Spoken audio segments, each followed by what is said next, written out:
Obviously, it's great to be here. Great to be one of the the teams with the opportunity to play for a chance to go to the College World Series here in the Super Regional. So it's been a long time coming for us. It's been 9 years, I guess, since Miami's been in this situation. So it's a great group of guys, great place to play. It's a place that we're somewhat familiar with, being in the ACC, but they were always on the other side of the conference, and it's just as familiar as you think we would be playing here. We're really not, because we used to play, come here once every like 3 or 4 years the way that it was set up. But still, it's just an honor and a great. It's great to be playing this time of year again. Remember those mics are on the way. Yeah. Coach, when you look at being able to make it to this point and getting hot at the right time, I guess how important is it to look at what your team has been able to accomplish in this short period of time to make it to this point and find kind of your stride at this current time? I've been in college baseball for a long time, and when you get to this point, it's never about the best team. It's always about the hottest team. And obviously, talent is important, but being hot at the right time is what's most important. And this team's, we've had our peaks and valleys all year long, but we've played really good baseball last week in Hattiesburg, and I feel we're in a good place. We're healthy. We got some players back at the right time. We're just playing good baseball right now. Yeah, for AJ, I'm ask, are you going to be the starter on Friday night? And can you explain to us what your strengths are as a pitcher, why you've been successful this year? I will be starting on Friday, and I truly believe that JD and Laz have done a great job developing me and really getting me to work down in the zone as a sinker baller, and with a slider that I have, really only plays down in the zone and really making sure that I live there throughout the entire outing. Didn't do so as ground balls, let the defense like Cuvet, Ogden, Dorian, and Renzo work. So, yeah, those are my strengths there. What's velocity? How hard do you throw? Right now I'm sitting about 91, 93, so around there right now.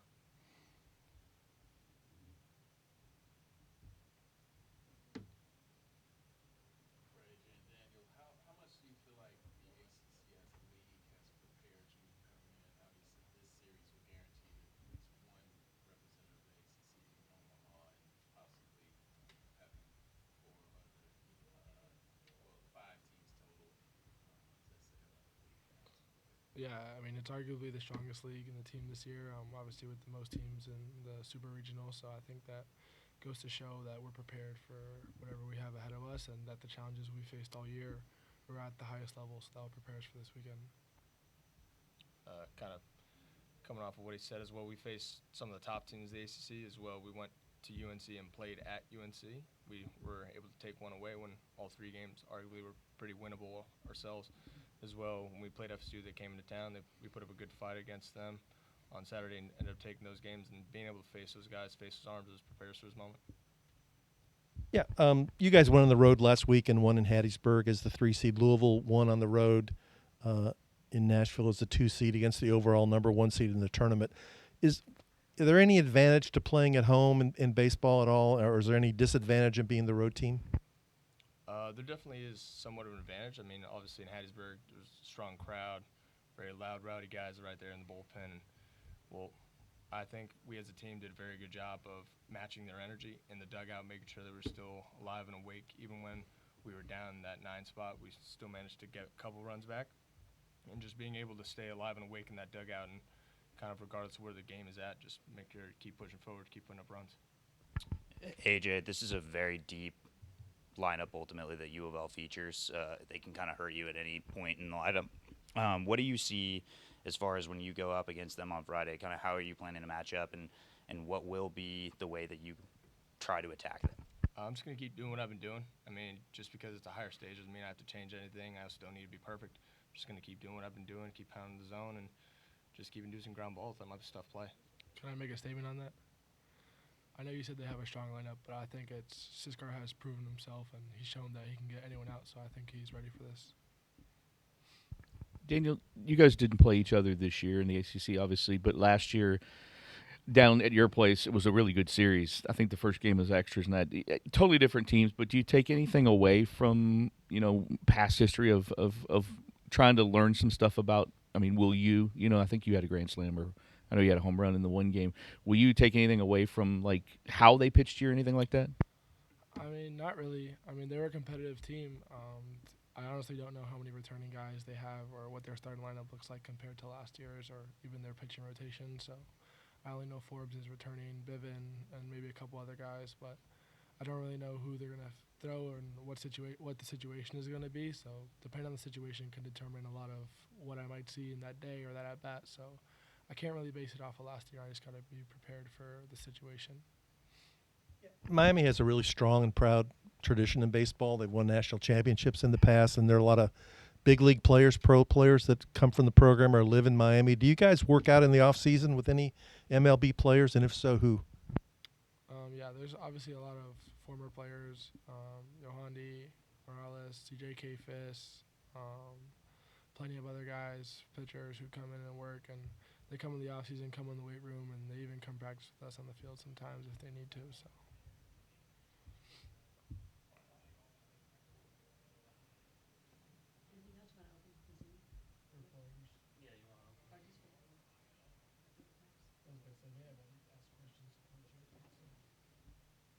Okay, we'll now open the Zoom up to any Miami media that would like to ask questions to players. We'll start with Matt Trudell from Kane Sport. Matt, you want to go ahead? Yeah, well, this question is actually more for JD, if that's okay. So, JD, you guys lost 6 of your last 7 heading into regionals. I believe Louisville did as well. And you mentioned getting hot at the right time. Did you sense that they would get hot off of that before regionals? And can you sense now that maybe they'll stay hot? I mean, is there any sort of thing as a coach that you can see in that respect?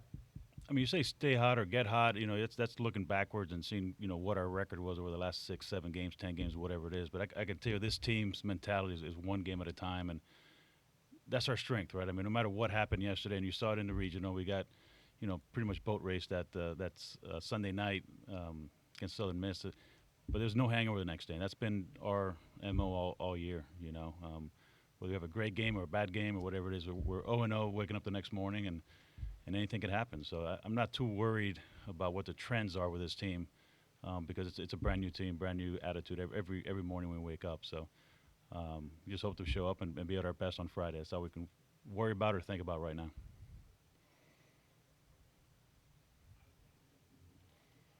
Any other Miami media, please use the hand raise function.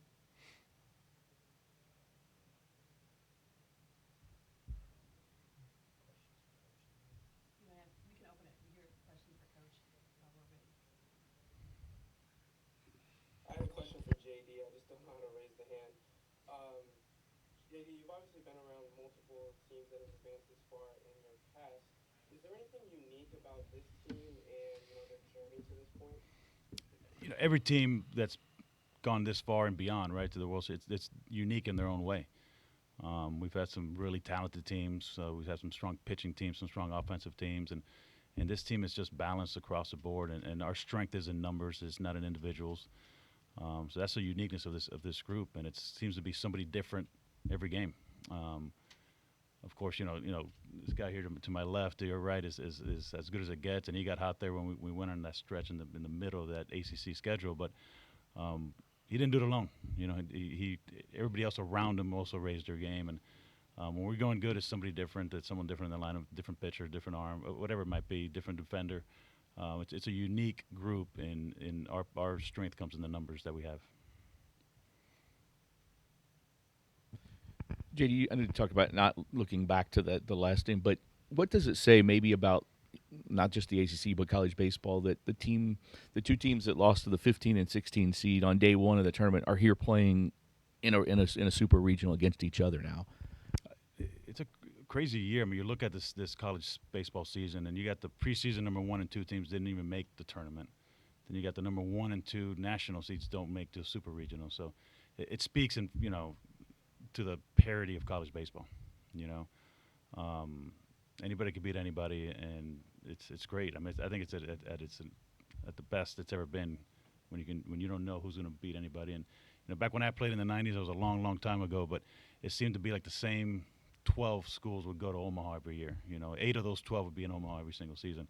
Now that's not the case anymore. It could be anybody, and you talk about the Power 2 or whatever it might be. Or the regular season might be a tougher grind, but once you get to this point, anybody could beat anybody, and I mean, I love it. I love it. It's the parity of college baseball is great right now. Yeah, I'll ask you the same question I asked the players. You guys won on the road last week, so did Louisville. Is there an advantage or disadvantage of being at home or away? And if there are any, how do you try to mitigate them? I wouldn't call them advantages, disadvantages. I think the team with better makeup and character is at a lesser disadvantage by being on the road. And again, we were in an environment which is very hostile, and to me, I loved it, and most of our guys loved playing in it. But that's the type of team that we are. So I don't think being on the road hurts us any. I'm not gonna say it helps us, but it doesn't hurt us as much as it might other teams. So it depends. Again, the uniqueness of the team depends what that team and how what they thrive off of. Do they need their fans behind them, or do they need fans against them, or only the 30 guys that are in that dugout? But that's all that matters. It doesn't matter where you're playing, and that's where we're at right now. Coach, talk about your confidence in sending AJ to the Hill and what he brings to, I guess, this matchup against U of L and what your expectations are for him. He's earned it. Bottom line is he's earned it. It's not about expectations or anything like that. He's been very consistent for us all year. Even when he was in the bullpen prior to getting put into the rotation, he was very good for us. So he's earned it, and I think the team is behind him, and they play. They're excited about it when he pitches. So as far as expectations, we expect him to be at his best, and if that's enough, great. If it's not, we figure out how to win on Saturday and Sunday. But it doesn't have to be perfect, like you said. We just got to be persistent and keep getting after it no matter what's going on. Keep getting after it, and he's the type of guy that he's we call it naive enough to just go out there and do his thing, and the stage has never been too big for him. Coach, you got an assistant coach in Chris Dominguez who played here for Dan McDonald. Any insight that he's sharing with you as you guys prepare for this Super? It was a matter of time before they brought up Chris. But, Chris, we were here a couple years ago when he was our volunteer coach, and I think he got a standing ovation when they called his name out. So this is we say that the house Mingo built. But, it's we're familiar with it, It's a place where it's fun to play. But anywhere in college baseball is fun to play now, right? It's getting bigger and better every day and every season, and but he's giving us all the little things that what to expect and stuff like that, and we're excited about it. JD, going back to the parity you see in college baseball, and I'm asking you to look forward here.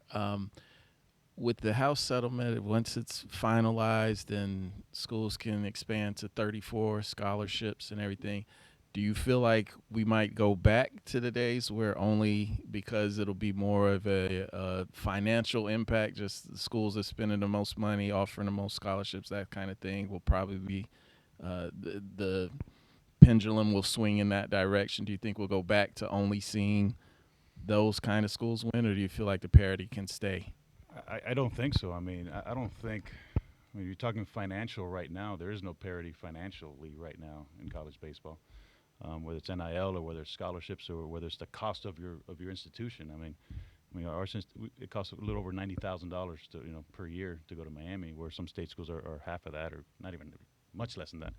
I don't think that's the parity. I don't think it's the financial side of it, because at the end of the day, only one pitcher can pitch at a time and 9 hitters can play at a time. I just think that the quality of the college baseball players is getting better and better with the reduction of draft picks and rounds. The reduction of free agent signings at the end of seasons, just because they're just limited at bats and innings in professional baseball on the minor league. So I just think the player is getting better and better. So it doesn't matter what team you're facing. They got a guy on the mound throwing 94, 96 miles an hour. You never saw that before. I just think the quality of the player is getting better, not so much the financial laws or rules, whatever you want to call it, that in the sport. Coach, you just mentioned earlier about the history of your program, obviously the championships and the World Series appearances. First question, when you were there, did you guys go every year you were to the World Series? 4 years. I'm the Buffalo Bills of college baseball. Okay. That's what I thought. Don't laugh too hard. The Bills are my favorite team. So never dogpiled. We were 1 out away in 1996 against LSU, and Warren Morris hit the home run. I was just pointing out they got Rosenblatt in the back wall there, and explained to these guys how the wind was blowing in that day, or else Pat Burrow would have made the game unreachable in the 5th inning. But it was blowing left to right, and down the right field line is the only place that ball was leaving, and that's where Warren hit it right down the line there. So what does it mean for you to? I mean, obviously you got work to do this weekend. You're not back in the World Series, but just to be back in the Super and have the opportunity, what does it mean for the program? Like you said, it's been a little while. Yeah, it just means we're closer to where we need to be. We're not there yet. By any means are we there yet, but we're closer to where we need to be, and we got an opportunity to get even a step closer. Miami, we've had 4 great seasons at Miami. In 82, 85, 99, and 01. The rest of the time we've had good seasons. Another, 21 good seasons that we've gotten to Omaha. The rest have been what happened. So expectations are as high as anywhere else in the country there, and that's fine.